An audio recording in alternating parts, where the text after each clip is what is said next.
the biggest achievement in the history of the movement of Hamas since its foundation in December 1987, meaning almost 36 years. The biggest military achievement is the biggest failure ever of Hamas's movement. You see now the pictures that are coming out of Gaza. You see the flood of hundreds of thousands leaving their houses in the North Gaza Strip in Gaza City. You see the numbers and you see what happened to Gaza Strip. And this is only the beginning. This is before we started even with the ground invasion. And at the end of the day, if there's one organization that under its name will be written two things, our biggest attack ever against the Israelis is under us, Hamas. But the biggest Nakba, catastrophe ever, is under us also, Hamas.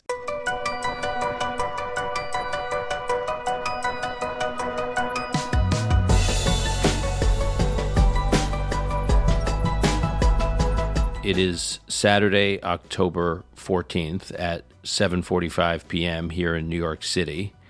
Shabbat ended here a little over an hour ago.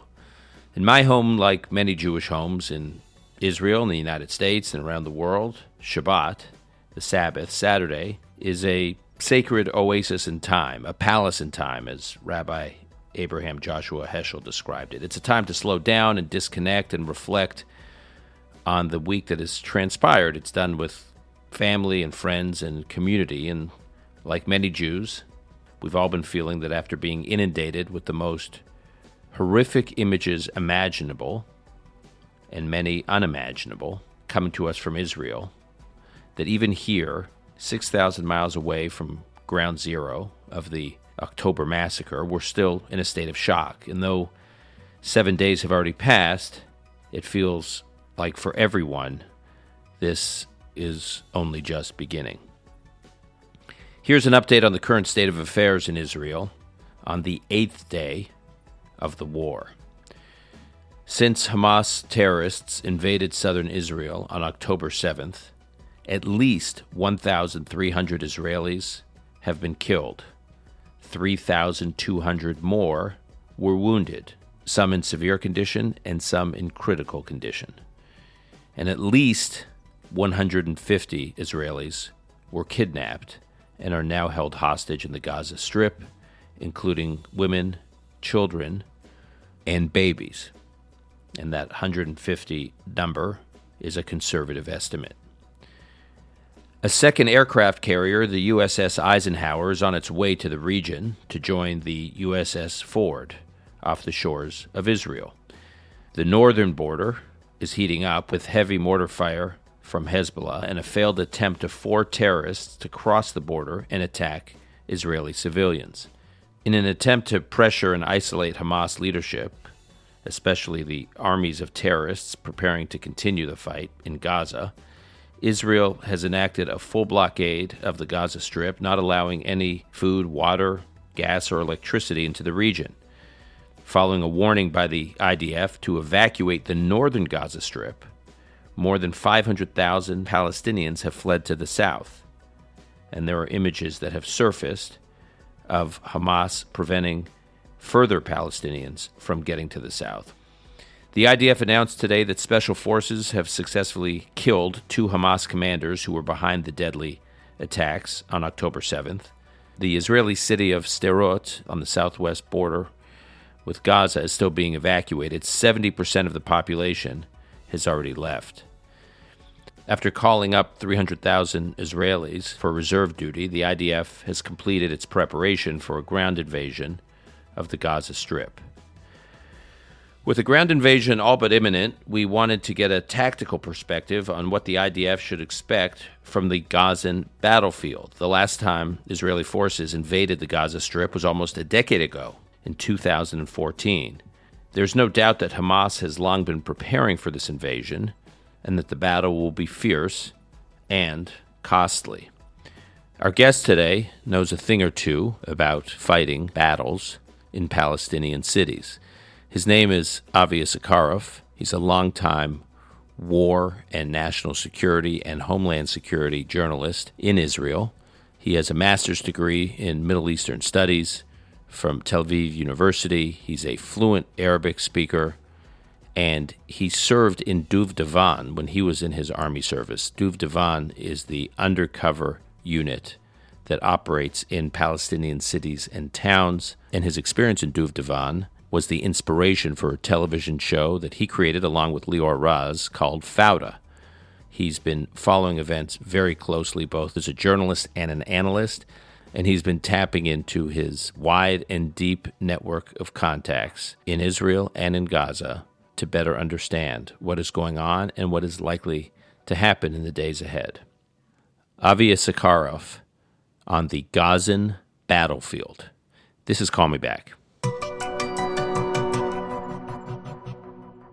And I welcome to today's conversation my longtime friend, Avi Issacharoff, longtime journalist and television creative talent, co-creator of Fauda, who joins us today from Tel Aviv. Avi, thanks for being here. Hey, Dan.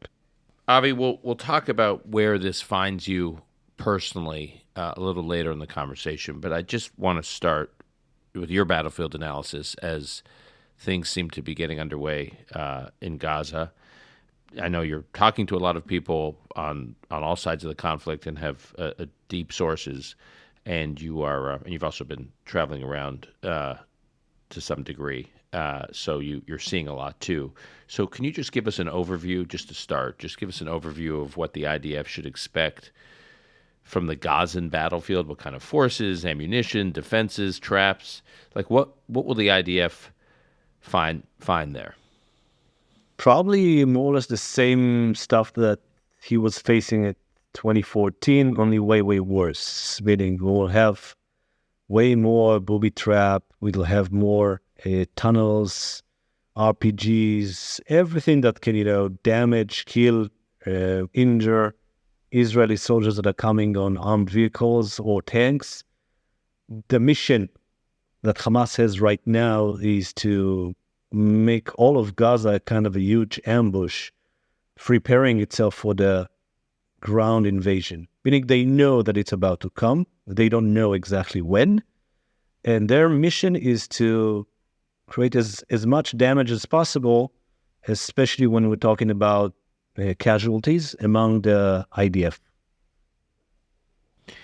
And what are we mentioned 2014. So 2014 was the last time there was a major ground invasion in Gaza by the IDF. So what are the lessons the IDF should draw from that experience in Gaza in 2014? I think that first of all, we know that Gaza, there's the kind of a whole underground city that has been digged in the last 9 years underneath Gaza without any kind of an attempt by the Israeli side to stop it, except for 2021 when Israel bombed the tunnels, but not enough, of course. Now, I'm not talking about the tunnels that Hamas was using in 2014 to go and attack Israel, but I'm talking about what they call defensive tunnels, meaning underneath Gaza. And all their mission is to be prepared for a ground invasion, to kill Israeli soldiers, and probably also trying to kidnap or to abduct a few of them. So this is what they're trying to do. This is what they are doing already, meaning if you see that there are many casualties in Gaza from the Israeli bombing, many of them civilians. Why? Because the main reason is that Hamas's leadership, the military and the political leadership, are hiding deep underneath Gaza in those tunnels. Okay, so I want to stay on that for a moment because we hear, you're right, I'm glad you're drawing the distinction. We hear all the time about the tunnels, and I think most people over here think of the tunnels as a vessel, if you will, or a conduit to attacking Israel. It's a way of getting underground. You dig a tunnel so you can get from Gaza underground and then pop up on the Israeli side to attack. And what you're saying is there's this whole underground city that Gazan military leaders and political leaders base themselves to plot, to plan, to store critical infrastructure for their war. It's a whole maze underneath Gaza. Yeah. Just imagine the network of the subway under New York. That is what we're talking about. It's a huge infrastructure. It's not a kind of a small tunnel that someone needs to, to crawl in the dark. It's not like that at all. They have some transportation inside. They have electricity, water, food, everything. And of course, they can hide hostages over there, but more than anything else, what's important for them is to keep the leaders alive. And that's the big joke about Gaza. And sorry if I'm jumping too fast forward. Go But, ahead. Go ahead. while Israel is trying to defend its citizens, Hamas is sacrificing its citizens, allowing them to stay on the ground, of course, in order that the Israelis will kill them, while the leadership itself is hiding underground and saying to the whole world, look at what the Israelis are doing. And how deep underground is this? I remember you told me in the past this underground city is like, I forget, like a 10-story building or something underground. I mean, it goes very deep, right? Yeah, it goes deep. I don't know if it's a 10 or 9 or 7. Sorry for, I'm not into the numbers, but I guess that it's not going to be too crazy to say that around in between 20 and 30 meters underground. And again, it's quite fascinating to understand that underneath almost every neighborhood and main streets in Gaza, you will find a big tunnel today that allows Hamas to transfer their military, militants, their supply, everything. And basically, I believe that because the Israelis had warned the residents of the north part of Gaza Strip, around 1 million people, to evacuate and to leave their houses, I believe that most of the militants and the leaders of Hamas are already in the south, hiding over there, making sure that, again, the Israelis won't kill them. And you often hear military experts say, well, the IDF has to smoke out the tunnels or this underground city or flood them. I think what you're saying is it's not so simple. It's pretty complex. It may be hard to penetrate, and that the IDF is actually going to have to go into this underground city to fight the soldiers, the ground troops. Look, in some of them, it is possible probably to smoke people out of them. In some of the places, it's going to be also possible to flood them with water. In some of the places, there will be no other way but to go and to fight and to handle a battle face-to-face with Hamas terrorists inside those tunnels. And do you have any? What is your level of confidence that the IDF has visibility right now into those underground tunnels? Like what? Like, do they understand the maze? Do they understand? We thought that the Israeli intel has some very good knowledge about those tunnels, about this what you call the maze. But honestly, after what happened last Saturday, I'm not that self-confident anymore that this is the case. That the Israeli intelligence knows everything. We know that we don't know what we don't know. If you understand what I mean. We are sure about the existence of some of those tunnels underneath Gaza, but I'm sure that there's many others that we're not aware of. Yeah. And how does the reality of 150 hostages, probably more, being in this underground maze, this underground subway system, affect what the IDF does? I assume you think most of the hostages will be underground. I assume so, especially the ones that are in the hands of the military wing of Hamas, which is more kind of, not an army, but almost like organized guerrilla army, okay?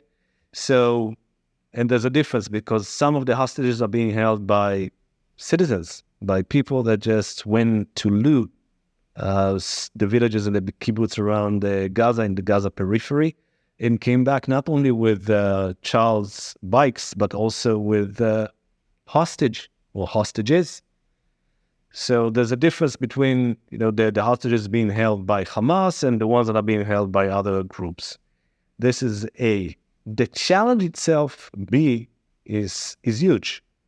And I don't doubt that for a second. Right now, the Israeli decision is to go for a war as if there are no hostages and trying to reach a deal about the hostages as if there's no war. By the way, right now as we speak, I know that there are some sirens in Tel Aviv, not in my neighborhood, but the sirens are going on right now. Okay. Obviously, if you have to take shelter, you'll let us know. All right. I want to talk about last Saturday, the fighting that occurred that last Shabbat at the day of the invasion, and I want to talk about the civilians that were fighting, because there's these incredible stories of which I basically can categorize into three areas. There were the armed civilians who were just fighting in self-defense, and then there were armed civilians who drove into the war zone to rescue other civilians, and then there were the Kitut Konanut, which are the security teams that each kibbutz has on call. So what can you tell us about those three categories of civilian fighters? So mainly, the people that drove to the south after they've heard what happened with guns, most of them, I would say, many of them at least, are people that have relatives in the south, in Gaza's periphery, in those kibbutzim and small towns. And they decided that if they're not going to help their children or their grandchildren, and there's a very famous story of a grandfather that managed to find his way to Nir Oz and saved his family. And he's a former general. He's a former special forces guy, and he's the father of a very famous correspondent here in Israel, Haaretz correspondent. Amir Tibon's father. Right. And his father is General in Reserves Noam Tibon. So for our listeners, Amir Tibon is a correspondent for Haaretz, a very influential newspaper in Israel. I actually knew him when he was in the U.S. Covering Washington, and he lives on a kibbutz with his two young children, and Hamas came to his kibbutz. And then describe what happened, Avi.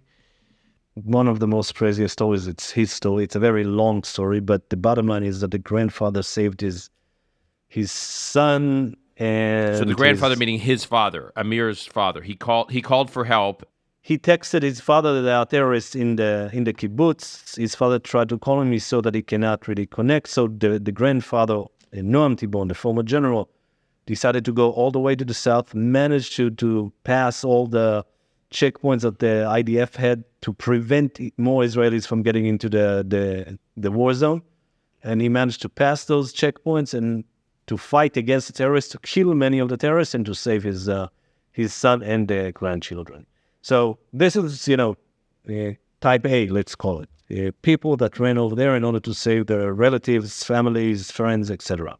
The other ones were the ones that, were there by accident.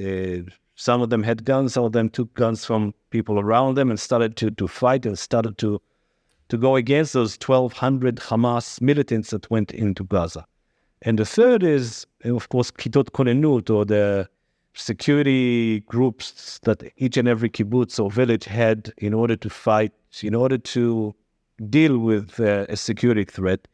And over there, you've heard some craziest stories about the heroism of those people and the way that they managed to stop with their body more killings, more atrocities, and probably the fall of some of those kibbutz and villages. I do have to ask you this question, and I've strenuously avoided getting into this topic on the podcast conversations I've had since October 7th, because I don't think it should be the focus right now. There will be a commission of inquiry after this war, much like there was after the 2006 Lebanon War, after the Yom Kippur War, after many of these wars, especially the ones that go sideways, about what went wrong. But I have you on this podcast, and because of your expertise, I feel like I'd be remiss if I didn't ask you, what happened last Saturday from your perspective? I know it's still the fog of war, so we don't know entirely what happened, but these kibbutzim in the south are not located in some remote place in the Australian outback or something. They're a 50-minute drive from IDF bases, Air Force bases. Where was the IDF for 10 hours? That's a great question. I don't think that any one of us has a good answer right now because we don't quite understand what happened over there. I know from, my unit in the service from Gazan, they got there around 2 hours after the whole thing started. And also 2 hours is a lot of time, by the way. And they started the battle in Kfar Aza, for example. But the battle was, with hundreds of militants. It wasn't like the first teams of Gazan, for example, got to Kfar Aza after 2 hours, but it's small teams, and now they were facing tens and tens and tens of Hamas's people. They killed many of them, and let's keep that in mind. We have around, this is the Israeli army estimation, we have around 1,500 bodies of Hamas's militants in Israeli territory that are left there since last week, meaning 1,500 militants were killed in the invasion in Israeli territory. So it's not that it was for 8 or 10 hours. Still, it was a lot of time, and there was so many different places that the battle took place. And the terrorists were, and I hate saying that, but they were very, very smart and very good in what they did. Meaning, they attacked, first of all, the operation room, the main operation room of the region, where they knew that it was located in. And that was at a base. That was at a base in the south. Exactly, a base in the south that is called Re'im. So they attacked it with suicidal drones right at the beginning, and then they stormed this compound and started to try to occupy it, to take over. And they almost managed to take over, but just imagine to yourself that the eyes and the ears of this a major compound or the main base of the Gaza area is under attack, and the terrorists are coming from all sides in order to take over, killing the women soldiers that were there, that were in charge of looking at the different cameras and giving the warning, and also coordinating and collaborating with other forces like the Air Force. The Air Force was trying to talk to them, but they couldn't succeed. Other forces were trying to talk to each other, but they couldn't succeed because there's no communication. So they were very, very smart about where to go and attack first. At some point, they understood that there's no army. And adding to all this mess, this is Saturday. This is holiday of Simchat Torah, meaning the number of the soldiers that were there located on the outposts vis-a-vis the Gaza Strip, vis-a-vis the border, was around 1/3, maybe even less than an average day. Many of those soldiers were on vacation. Most of them were asleep at 6 a.m. in the morning when the attack started. So everything, it's like the Murphy Law, but the worst nightmare of Murphy Law. Everything that could have gone wrong went wrong. You said 1,500 Hamas operatives approximately dead, which means there were many more than 1,500 who conducted the operation. According to the IDF, and again, this is only in general estimation, they had around 2,500 people into the Israeli territories. Many of them were Hamas people. Some of them were just a mob that came on, the second and the third wave to loot, to kill, to rape, to behead people, hostages. And these are the very terrible clips that we have seen over and over again that, one cannot really imagine what happened over there. Every time that you hear this slogan that Hamas is ISIS, this is because of those clips. This is because of the videos that were showing the atrocities that they committed. So I know that there's some kind of myth that some pro-Hamas people are spreading that this is a fake. It's not a fake. When people saw what happened over there, when people saw all those hundreds of bodies that were looted by the mob and by Hamas, like, look, then, what they did in this party, in this huge festival party that had 3,000 people over there, after killing hundreds of them, there were 260 people that were killed in this party. They came with cars and they picked up all the bodies together and they burned them. So people that got there from Magen David, from the medical teams that got there, are completely shocked, scarred, traumatized by what they had seen, because they said, listen, we've seen bodies even after suicide attacks, but we've never seen the atrocities that were made there by some of the Hamas terrorists. And this is something that, we need to keep in mind and to remember. This is not just an enemy. This is the devil. This is the most terrible version of a terrorist organization. And there's no other way but to go on a war and to win those people. Avi, I want to stay on this because I too have been struck horrified by these videos. And all I keep thinking is, what was the plan? It's clearly, they clearly intended to do what you're describing, and they oddly intended to document it all. During the Holocaust, the Nazis went to extraordinary lengths to hide its atrocities from public view. Here, it appears that they were not only doing it in plain sight, but they were documenting it all on video and broadcasting it. I would have thought they would have anticipated the horrified reaction that the world would have to these images, but that clearly wasn't a consideration. What were they thinking? Like, did this broadcasting these images, the ones you're describing, one would think would strengthen the Israeli will and strengthen Israel's spine in its response, and it would completely change how the world views the Palestinian cause. Honestly, I think that their success, so-called, was their failure.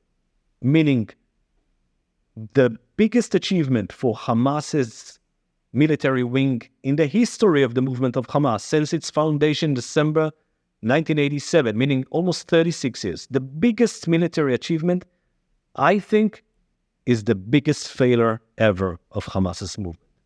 When people tag you as ISIS all over the Western world, that is not the aim of Hamas. They wanted to release prisoners, they wanted to deter Israel, but at the end of the day, they became like ISIS in the eyes of many people in the West. I'm not saying that everyone look at them like ISIS, but many people do. And I think that, the day of their victory is the day of the catastrophe.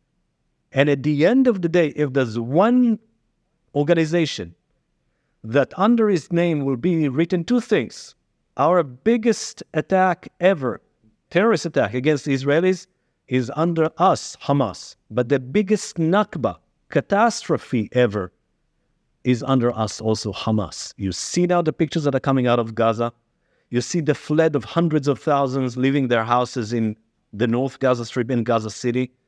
You see the numbers and you see what happened to Gaza Strip. And this is only the beginning. This is before we started even with the ground of invasion. And Hamas government will not go back. There will be no Hamas's government. There will be no Hamas's regime in Gaza. And this is something that they didn't think thoroughly enough when they started this war. And the so-called victory, it's the biggest failure of this organization. Just on the size of the operation and how elaborate it was, and I take your point that there are the numbers that seem to be professionally trained, smartly, as you said, and then there was the mob that followed. Let's just take the 1,500. I will start with that number. So for every when a big operation is planned, military, terrorist, whatever you want, terrorist operation is planned, you take that 1,500 people, there's a lot of people in supporting roles. There's some ratio, 3-1, 4-1, 5-1 of people that you don't see on the front lines who do the initial invasion, who are doing infrastructure and armaments building and logistics. And so I look at this thing and I think there were probably thousands of people who were involved.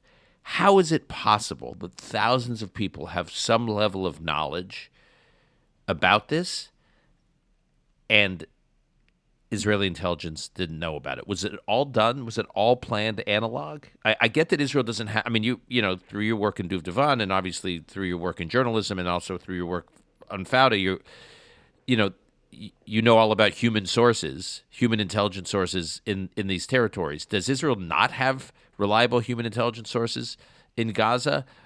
So they have to rely on signal intelligence? And I guess, I don't know, but I guess that this is what happened over there, that we didn't have enough reliable sources in Gaza since the Israeli unilateral withdrawal since 2005. And this is a fact. We know that while you're not there on the ground, your capability to recruit human sources is going down and down and down.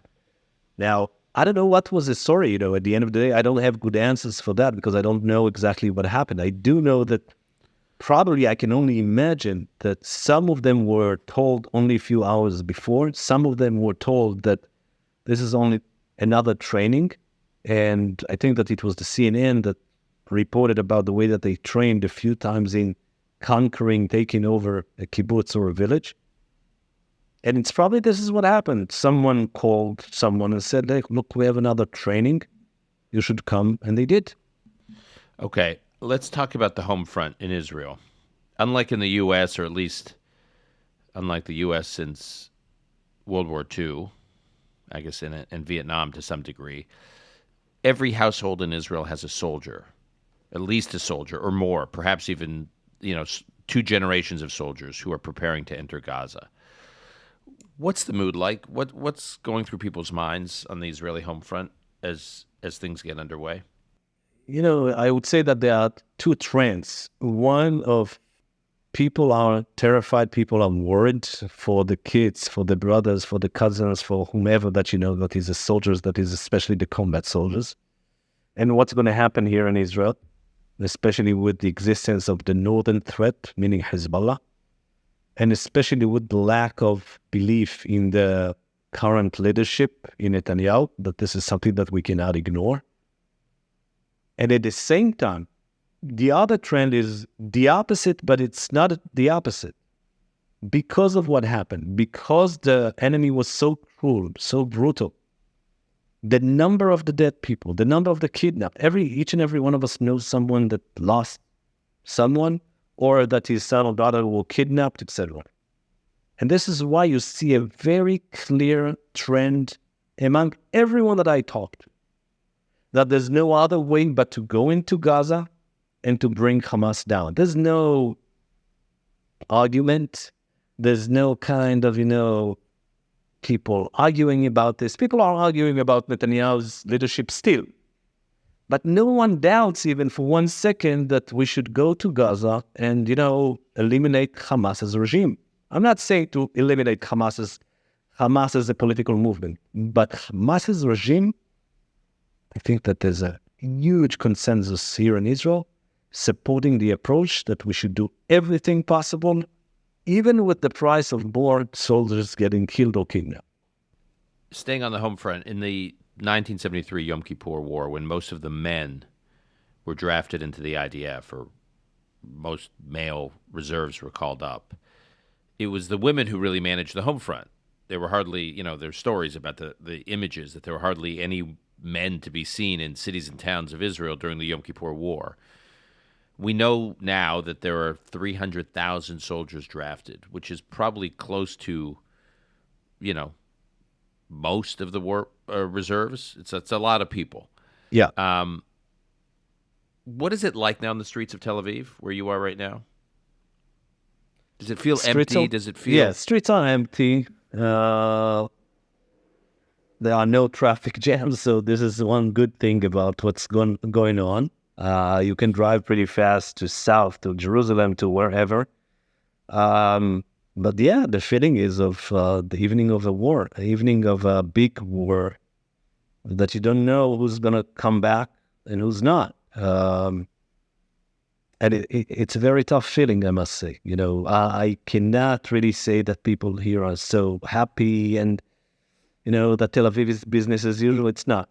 It's not as business as usual. It's not like the former rounds of escalation that some rockets were shot and still people were having fun in the coffee shops and restaurants. It's not the case. Israel is in war, and Israel is even heading to a bigger war than the one that we were facing the last week. Okay, before I talk about your personal experience of the past week, I do want to just ask you one other question about the hostages. I know I asked you about it. And this is brand new terrain for Israel. And I interviewed you and Lior for the book I have coming out in a few weeks, and we talked a lot about your experience in the West Bank with Duvdevan, and we talked about Lior's experience with his girlfriend being killed, Iris Azulai, by a Palestinian terrorist who was ultimately imprisoned. He went on a killing spree in Jerusalem where he killed Lior's girlfriend, and for his murders he was locked up for I don't know what, multiple life sentences.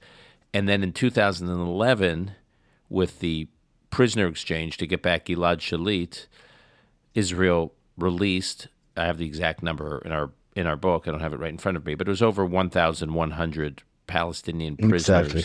1,027 prisoners. Okay. 1,027 prisoners in Israeli jails for one soldier. And that was the last major prisoner exchange, at least that we know of.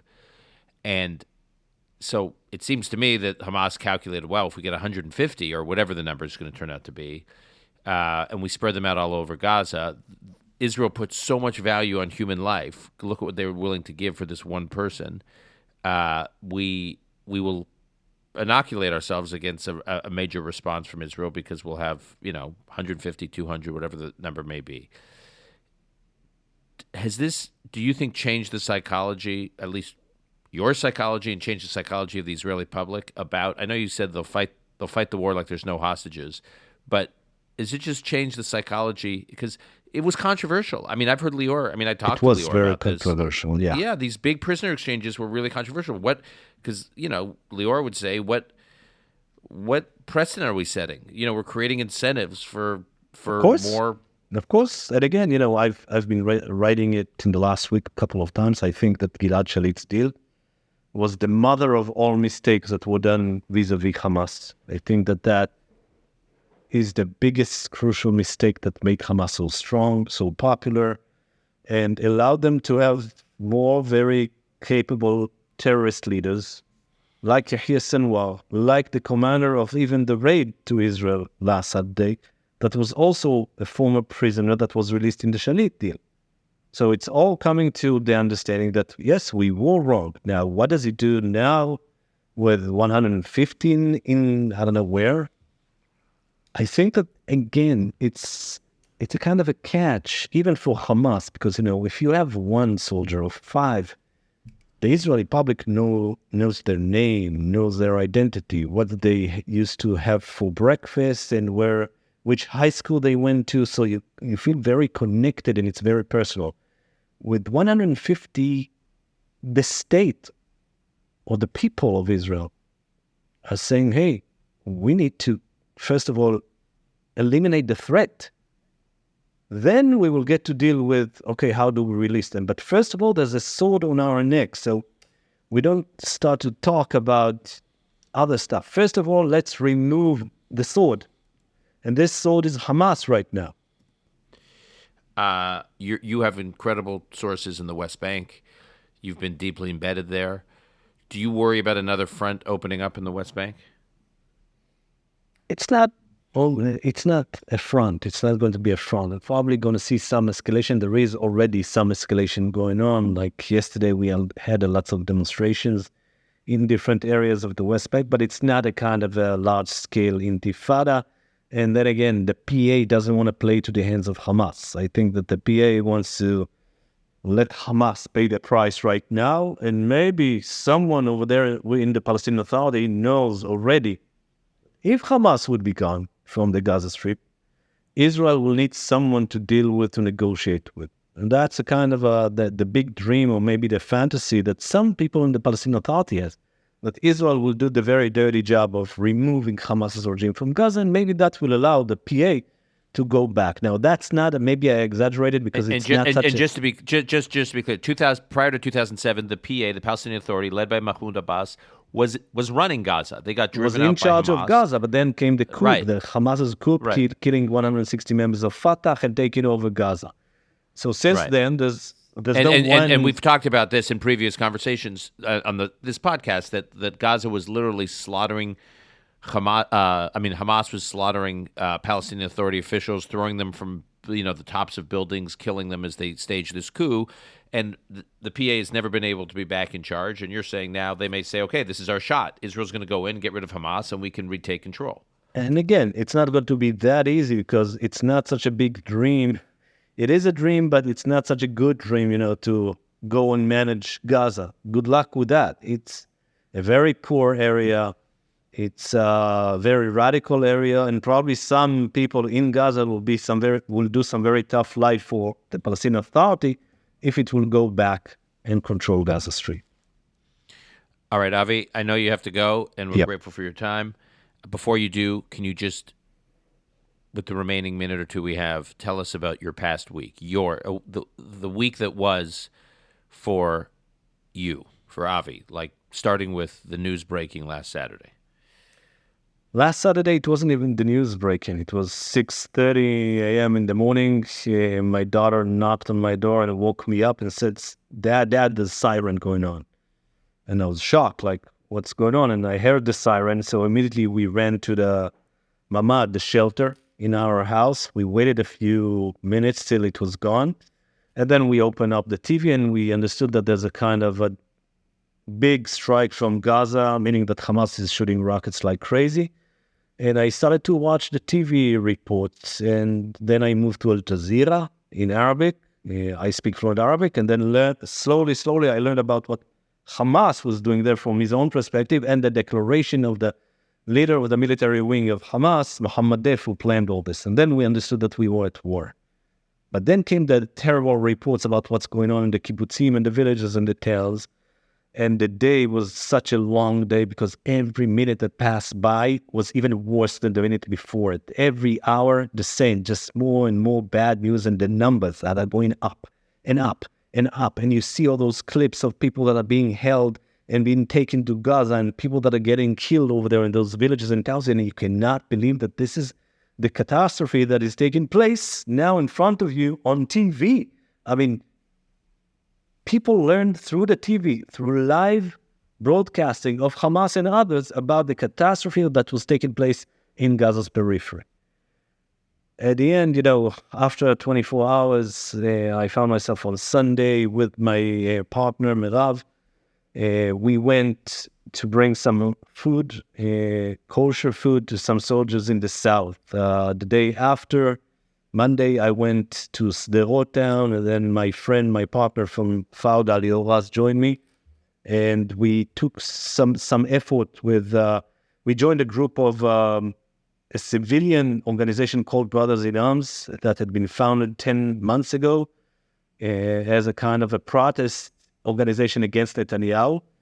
And this organization... And Sderot is on the Gaza border. So yes. I mean, it's right there, yeah. Yes, and the new mission that Achim Laneshek, the Brothers in Arms, had, is not going to organize any kind of demonstrations, but the opposite. Now we're at war. We need to help people. We need to help especially the people in the periphery of Gaza, especially the ones that don't have vehicles. They are very poor, or they're afraid to leave their houses. But we needed to bring them out to a more safe zone. So this is what we did. We went into Sderot, which is very close to the border, under rocket shelling with a shooting incident that took place right behind me. But at the end, we got there safely. Tuesday, again, I went to Mefalsim kibbutz. I saw all the horrors over there.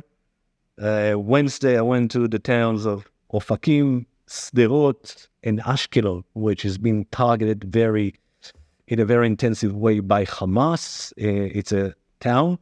It's not a village. And on Thursday, I was all over the TV studios and then trying to help the families that were there. Relatives were abducted or missing, just trying to think together, how can they raise their voice? How can their voice be heard in a more good way all over the world, but also in Israel? Avi, thank you. I will stay in close touch with you. Hopefully we'll have you back on. But most importantly, thank you for everything you're doing. Thank you. I miss you. Stay safe. Me too. Thank you, Dan. Thank you. Bye-bye.